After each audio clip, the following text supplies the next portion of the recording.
everyone, it's Cass. Welcome back to my channel, What Cass Read. Today I'm going to bring to you a little bit of a belated February wrap-up. This month is going to have less videos than I've been putting out recently because I'm going to New York at the end of this week. So this week is going to be a short filming week. Next week is going to be a short filming week because I'm going to be in New York kind of in the middle of those 2 weeks. So I'm going to put out 2 videos this week, 2 videos next week, and then hopefully when I get back I won't be super tired from my vacation, but you know, we'll see how it goes. I did DNF 2 books. 2 out of the month of February. There is 1 5-star, and then I did have some pretty close runner-ups. This is A Court of Wings and Ruin, written by Sarah J. Maas. This is the 3rd and final book in her A Court of Thorns and Roses trilogy, not including the extra book that came out, which is A Court of Frost and Starlight. This wrapped up Feyre and Rhysand and the Court of Dreams and the Court of Nightmares and all the autumn courts, winter courts, spring courts, whatever.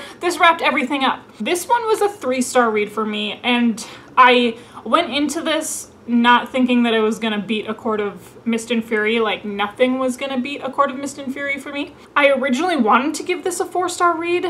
Sarah J. Maas just doesn't want to build any type of consequence into her story. Like, everything wrapped up really amazingly well for like this really crazy battle scene that happened at the very end. There was nothing like pulling me into it because I was like, well, everybody's gonna be fine. This was actually, it took me 3 books to actually become pretty annoyed with Sarah J. Maas's insistence that these were male fae, these were female fae. And it was like, the males did this, the females did this, the males did this, the females did this, female, female, female, male, male, male, mate, mate, mate, mate.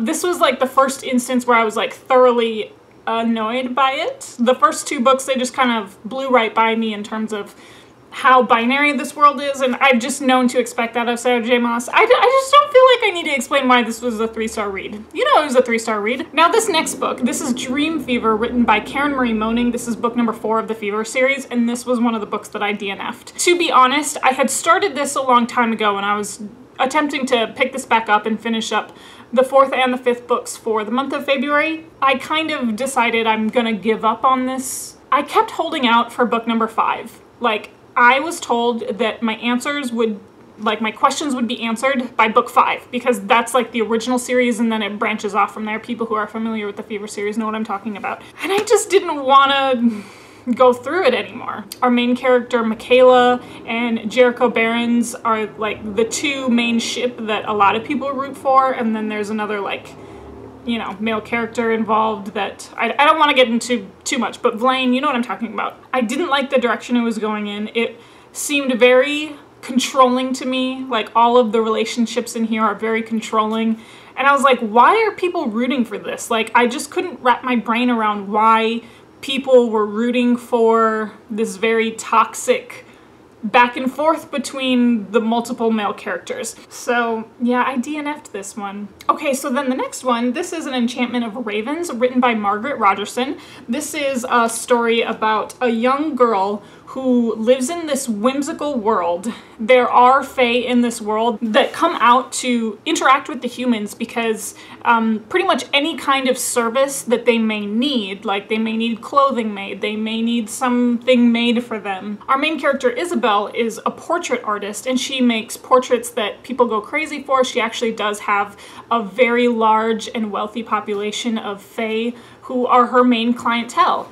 And instead of currency, fae, as they do in many types of myths and stories about the fae folk, the fair folk, is that they make trades of, like, a favor and trades of, like, doing something for a human. But if you're familiar with any type of fae lore, you have to be very particular and very wary of the kinds of deals that you make with the fae because they're always trying to trick you. So that's how we get set up in this world. Our main character, Isabel, has been very, very well schooled in the idea that fae are constantly trying to trick you. And since she has a large fae clientele, she manages to get her house enchanted, her family enchanted in ways that are simple enough and specific enough that benefit her family. As you can tell, I thought the setup was really great, but this was another book that I DNF'd because we get involvement with a fae prince, and she gets whisked away into the different realms of the Fae, and there's a big hunt going on. I got about halfway through this book, and it's not very big, but I got through halfway of this book and I felt like it was going in a direction of romance that I just didn't want it to go anymore. Like, they started kissing and I was like, and I'm done with this. And I was like, oh man, this isn't the book that I wanted to read, so I ended up DNFing this one too. Okay, this next book, this is Strange the Dreamer, written by Laini Taylor.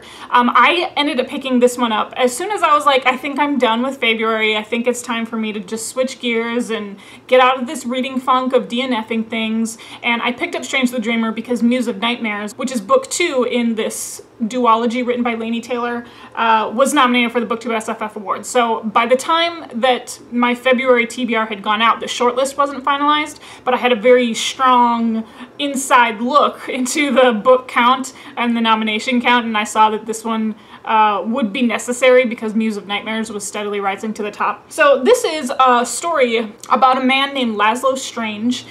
He grew up in a monastery, and he was just a kid who thrived off of stories and legends, and so he wound up at this library and then ended up growing up in the library after the monastery. He is obsessed with this lost city named Weep, and he's obsessed with it because he knows deep in his bones that magic took the name, like the true name of this city, the location of this city, away from him.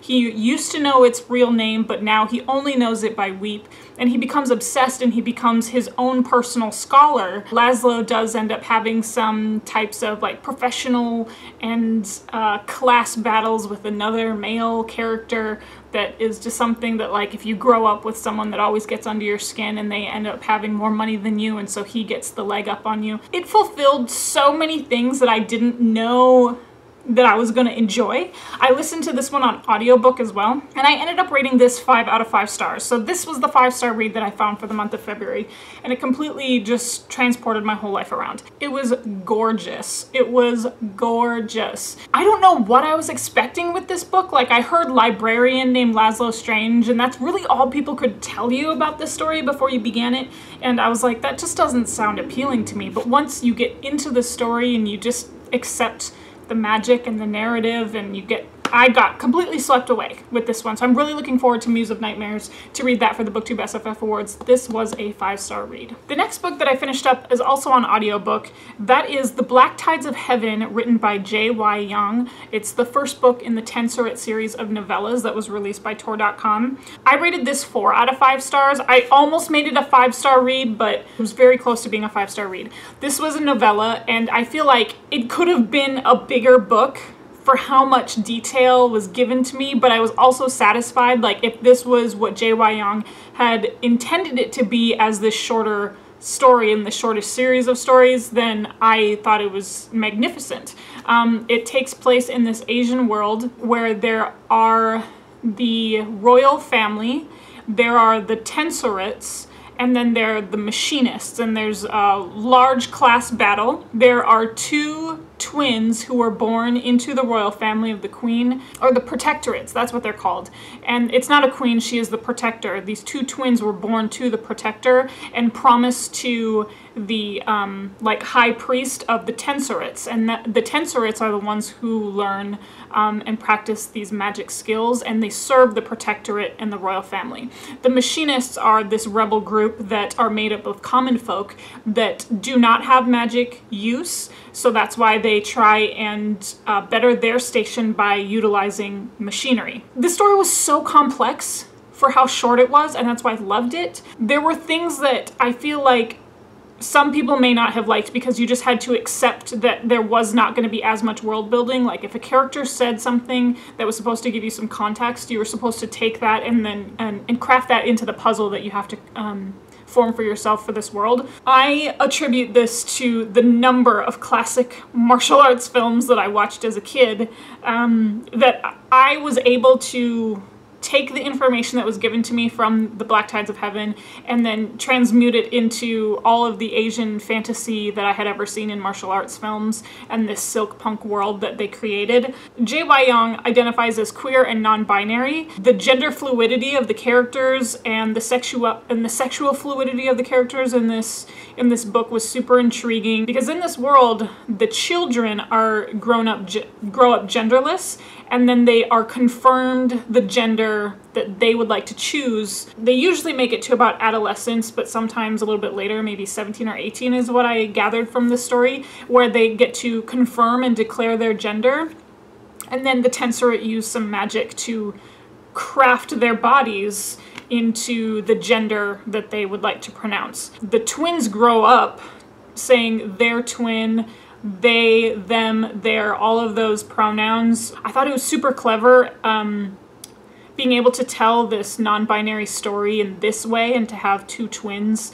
It is currently, there are 3 novellas out, and then the 4th one is either coming soon or it's going to be released. So I'd be curious to see how the rest of the books play out, how the rest of the stories play out, and if it's going to give me the detail that I felt was missing in this one. But it's not a big deal if it doesn't. Like, it was still really solid, and I really enjoyed it. The next book that I finished up for the month of February, this is On the Come Up, written by Angie Thomas. I did also listen to this on audiobook because the same audiobook narrator, Bonnie Turpin, narrated both The Hate U Give and this one, and I just really enjoyed her narration style. So this is the story about a young girl named Bree. Her father is this underground rap legend who ends up getting killed due to gang violence, and then she is a budding rap artist herself, and she's trying to make it because her family is in dire straits. They're on the verge of homelessness and their power gets shut off all the time, and she feels her way to contribute to the family is that if she can make it as a rap artist, then they're going to be good, that all of their money problems are going to be solved. We are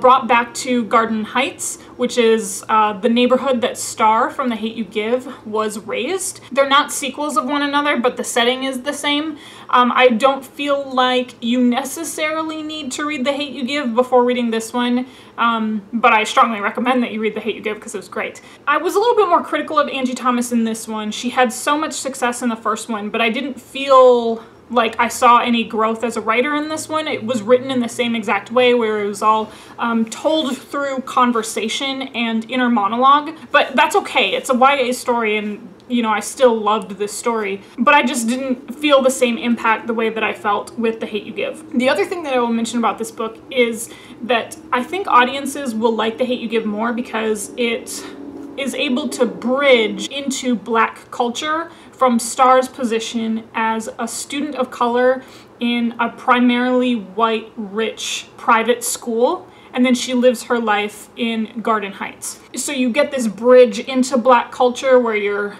immersed in Black culture, but then you're immersed in white culture, and how you see Star straddle that line.